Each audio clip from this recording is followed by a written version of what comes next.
Hello dear student, welcome to physics नमा। आज के इस वीडियो में हम लोग क्लास 11 फिजिक्स का चैप्टर लॉज ऑफ मोशन का एक्सरसाइज 5.38 को सॉल्व करेंगे। यह एक्सरसाइज एक स्टंट से रिलेटेड है। आप लोगों ने मेला या सर्कस में यह स्टंट को देखा होगा। इस स्टंट में एक चेंबर होता है और एक चेंबर के अंदर एक मोटरसाइकिलिस्ट वो मोटरसाइकिल को वह वर्टिकल सर्कल में लूप में वह चलाता है, लेकिन वह जब टॉप पोजीशन पर आता है, सबसे ऊपर जब रहता है, फिर भी वह नीचे नहीं गिर पाता है। तो इसका रीज़न क्या है? तो आइए इसको हम लोग देखते हैं। इसमें सेंट्रीपिटल फोर्स का कंसेप्ट भी इन्वॉल्व है।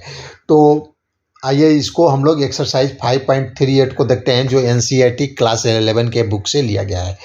You may have seen in A circus A motorcyclist driving in A vertical loop inside a death well. इसको मौत का कुआं भी बोलते हैं। जो सर्कस या मेला में जो आता है, इसको मौत का कुआं भी बोलते हैं। A hollow spherical chamber with holes so the spectators can watch from outside. Explain clearly why the motorcyclist does not drop down when he is at the uppermost point with no support from below. What is the minimum speed required at the uppermost position to perform in a vertical loop if the radius of the chamber is 25 meter. तो इसमें हमसे पूछा गया है कि जब यह motorcyclist जो मोटरसाइकिल को चलाते चलाते जब सबसे टॉप पोजीशन पर पहुंचता है, तो फिर वह नीचे की तरफ गिर नहीं पाता है। वह क्यों नहीं गिर पाता है, ये इसको हमें बताना है। और ये जो चेंबर है उसका जो रेडियस है वह दिया गया है 25 मीटर्स। तो हमें मिनिमम स्पीड भी बताना है कि किस मिनिमम स्पीड से यह मोटरसाइकिलिस्ट या वर्टिकल लूप में मोटरसाइकिल को चलाएगा ताकि वह नीचे नहीं गिर पाए। तो आइए इसको हम लोग सॉल्व करते हैं। अगर a motorcyclist is moving in a circular path, कोई भी बॉडी अगर सर्कुलर पाथ पर मूव करता है तो उस पर एक सेंट्रीपिटल फोर्स लगता है, और उसका जो वैल्यू होता है, सेंट्रीपिटल फोर्स का जो मैग्नीट्यूड होता है वह होता है mv²/r। m उस बॉडी का मास होता है और v उसका वेलोसिटी होता है और r रेडियस होता है, जिससे सर्कल के चारों तरफ वह रिवॉल्व करता है, उसका रेडियस होता है। Acts towards centre of the circle. और यह जो सेंट्रीपिटल फोर्स है वह सर्कल के जो सेंटर है उस डायरेक्शन में लगता है। तो यह जो सेंट्रीपिटल फोर्स है उसके कारण ही कोई भी बॉडी यूनिफॉर्म सर्कुलर मोशन से वह सर्कुलर पाथ पर मूव करता है। तो आइए हम लोग अब इस केस को समझते हैं। यह मोटरसाइकिलिस्ट है और यह एक जब टॉप पोजीशन पर है, उसका हम लोगों ने फ्री बॉडी डायग्राम में लिया है। तो यह सर्कुलर पाथ पर यह मूव कर रहा है। तो जब सर्कुलर पाथ पर मूव करेगा तो इस पर भी एक सेंट्रीपिटल फोर्स लगेगा। वह सेंट्रीपिटल फोर्स का जो डायरेक्शन होगा वह जो सर्कल है उसके सेंटर की तरफ होगा। तो जब यह टॉप पोजीशन पर होगा मोटरसाइकिलिस्ट, तो डाउनवर्ड डायरेक्शन में सेंट्रीपिटल फोर्स इस पर लगेगा। तो और we know that centripetal force is another word for force towards the center. This force must originate from some external source such as gravitation, tension, friction, Coulomb's force etc. अच्छा, हम भी यह भी जानते हैं कि जो सेंट्रीपिटल फोर्स है वह कोई अलग से कुछ नया फोर्स नहीं होता है। जो हम पहले से जो फोर्स को जानते हैं उसमें से ही कोई एक फोर्स सेंट्रीपिटल फोर्स होता है। तो जैसे अगर सन के चारों तरफ अगर अर्थ रिवॉल्व कर रही है, तो जो अर्थ पर जो सेंट्रीपिटल फोर्स लगेगा, क्योंकि अर्थ भी एक सर्कुलर पाथ पर सन के चारों तरफ रिवॉल्व कर रही है, तो अर्थ पर भी एक सेंट्रीपिटल फोर्स लगेगा। तो यह जो फोर्स होता है सन के ग्रेविटेशनल फोर्स के कारण होता है। उसी तरह हम एक रोप में एक पत्थर को बांध कर घुमाएंगे तो जो रोप का टेंशन होगा वह यहाँ पर सेंट्रीपिटल फोर्स होगा। तो अभी हम इस केस को लेते हैं, मोटरसाइकिलिस्ट के केस में सेंट्रीपिटल फोर्स कहाँ से उसको मिल रहा है। तो मोटरसाइकिलिस्ट के केस में देखते हैं, इस पर मोटरसाइकिलिस्ट के जब ये मोटरसाइकिलिस्ट सर्कुलर पाथ पर मूव कर रहा है तो उस पर सेंटर की तरफ कौन कौन से फोर्स लग रहे हैं।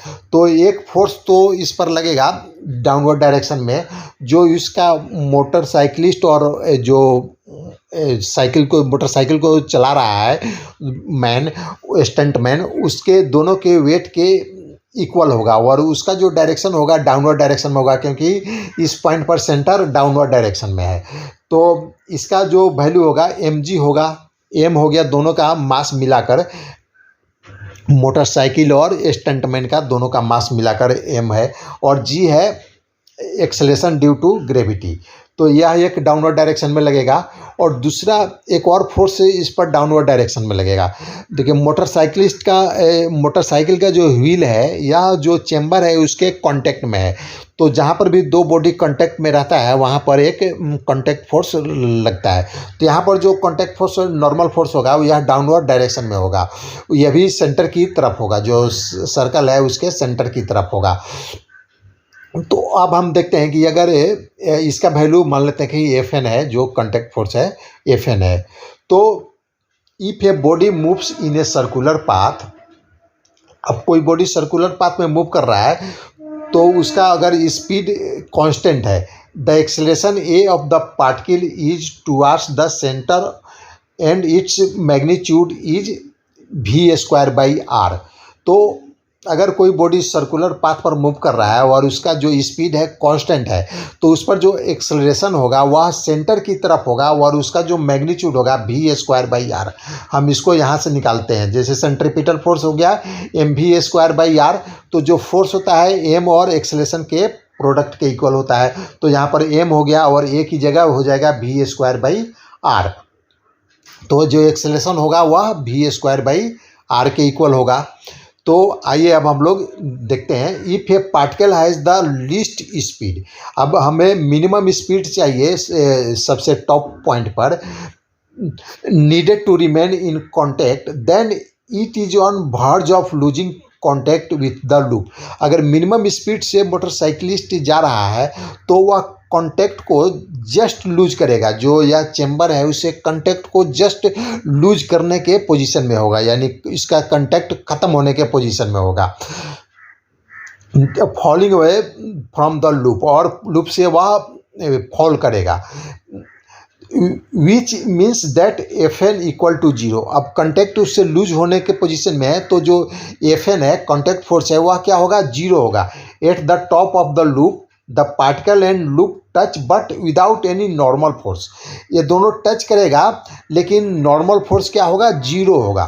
तो इस केस में मिनिमम स्पीड के लिए हम क्या करेंगे, नॉर्मल फोर्स को 0 लेंगे। तो अभी सिर्फ डाउनवर्ड डायरेक्शन में इस पर फोर्स जो लगेगा उसके वेट के कारण ही फोर्स जो लगेगा। तो अब हम न्यूटन्स के सेकेंड लॉ को अप्लाई करते हैं। तो न्यूटन्स का सेकेंड लॉ क्या होता है, नेट फोर्स इक्वल होता है मास और एक्सेलरेशन के प्रोडक्ट के। तो यहाँ पर नेट फोर्स हो जाएगा Fg, जो फोर्स ग्रेविटेशनल फोर्स है, प्लस नॉर्मल फोर्स, ये दोनों मिलाकर हो जाएगा नेट फोर्स हो गया, और यह इक्वल होगा ma, मास हो गया, m मास हो गया और a हो गया एक्सेलरेशन। तो यहाँ पर जो n है, n 0 है, तो हम n को 0 कर देंगे तो Fg इक्वल हो जाएगा mg के।